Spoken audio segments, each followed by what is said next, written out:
Hi guys, today we'll talk about how can you enable this sign or know how you can do that on your iPhone. So you just follow this ways, then it's going to work with you. All you have to do in first you just click on settings here. You come to settings, it's going to show for you like this. Then you go down, you just keep going down here. You click here on accessibility here, you just click on it. Then you come to next step here, it's going to show for you like this. Then you go down, just keep going down here.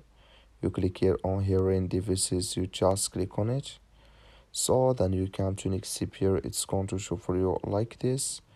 You come here to hearing I add compatibility here, just click in this sign. Then you click on OK. Like you see this color show for us, that's mean it's enabled with us now. That's all you have to do. I wish you I get it. That's all. Thank you for watching. Don't forget to support us by liking and subscribe.